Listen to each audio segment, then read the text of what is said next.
ముఖ్యమంత్రి కేసీఆర్ కు అహంకారం ఎక్కువైందని మునుగోడు బీజేపీ అభ్యర్థి కోమటిరెడ్డి రాజగోపాల్ రెడ్డి అన్నారు. ఉద్యమకారుడిని జాతిపిత అని చెప్పుకునే సీఎం ప్రశ్నించే గొంతు లేకుండా చేస్తున్నారని మండిపడ్డారు. ప్రభుత్వాన్ని ప్రశ్నించమని 18 మంది కాంగ్రెస్ ఎమ్మెల్యేలు పంపితే వాళ్లలో 12 మందిని సీఎం కేసీఆర్ కొన్నాడని రాజగోపాల్ ఆరోపించారు.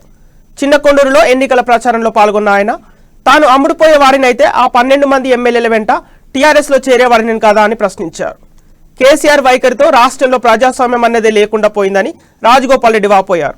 ప్రజలకు న్యాయం చేయలేక బలమైన కారణం ఉంది కాబట్టే రాజీనామా చేసి వస్తారు తప్పితే ఇదేమో అంత ఈజీ పని కాదు. నేను రాజీనామా చేసిన అంటే ఆ చిన్న పని. ఎవరైనా సర్పంచ్ను ఎంపీటీసీని ఒక 2 నెలల ముందు రాజీనామా చేయమని చెప్పండి, చేస్తారా? ఎవరైనా చేస్తారా? ఒక 3 నెలల ముందు ఒక వార్డు మెంబరు, ఒక కౌన్సిలర్, ఒక ఎంపీటీసీ రాజీనామా చేస్తారా? అంటే ఈ తెలంగాణ రాష్ట్రంలో 90 మంది కాంగ్రెస్ పార్టీ టిఆర్ఎస్ పార్టీ ఎమ్మెల్యేలను గెలిపించిన తర్వాత కూడా రెండోసారి 18 మంది కాంగ్రెస్ పార్టీ ఎమ్మెల్యేలను గెలిపించి ప్రతిపక్షంలో కూర్చోమని తెలంగాణ ప్రజలు తీర్పిచ్చారు. ఎందుకు?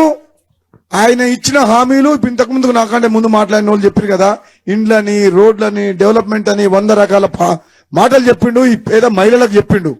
ఆ మాటలు హామీలు నెరవేర్చేలా అసెంబ్లీలో ప్రశ్నించే గొంతుగా ఉండమని చెప్పి తెలంగాణ ప్రజలు ప్రతిపక్ష పార్టీ హోదాలో రెండోసారి కూడా కాంగ్రెస్ పార్టీ తెలంగాణ ఇచ్చిండ్రు.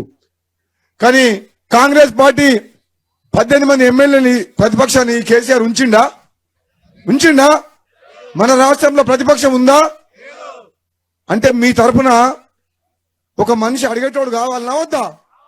ఆయన దగ్గర 90 మంది ఎమ్మెల్యేలు సరిపోని ఇచ్చారు కదా. రెండోసారి కూడా ముఖ్యమంత్రి ఆయనే కదా. 60 మంది